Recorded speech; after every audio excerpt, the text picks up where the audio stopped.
calorimetry. So in this method, we have heater in the middle and we have two temperature sensors, S1 and S2. Then we use this setup to measure a flow underneath, like, a blood flow underneath, in the skin. So how does this work? So first, let's ignore the flow. Let's ignore flow. So we have a heater, we have two temperature sensors. So the heater is going to heat up the two sensors evenly. The two sensors should have the same temperature. Agree with me? Yes. Okay, good. Okay, so before flow on, the two sensors have the same temperature. Then we are going to introduce a flow. We are going to measure flow underneath. So what does the flow do to heat transfer?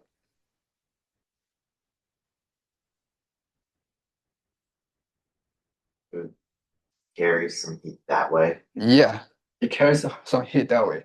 So for S1, it's going to carry away, the flow is going to carry away some heat. So we can expect its temperature decreases. Then let's imagine the flow is really, really, really slow. Then you will see the flow will be heated up by the heater. Then it goes downstream. So it's going to transfer some heat back to the second sensor. If the flow is slow enough, then your flow will be heated high enough so that it can transfer some heat to the second sensor. So the second sensor should have, increase the temperature. Making sense?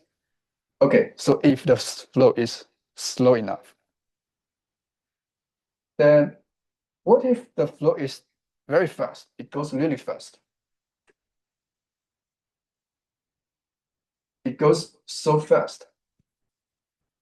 That none of the heat would get to sensor one, it would all go to sensor two. It's going so fast that, it will not be sufficiently heated.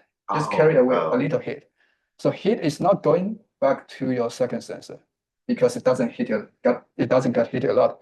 So the flow will just take away a little heat from both sensors.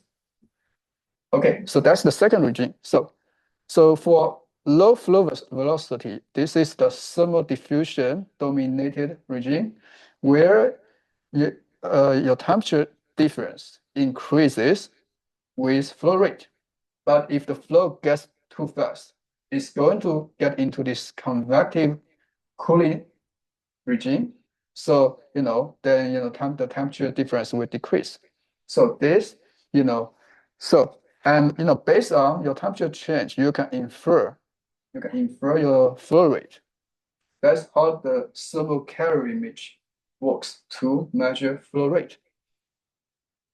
And this is a wearable application using the thermal calorimetry. Yeah, go ahead.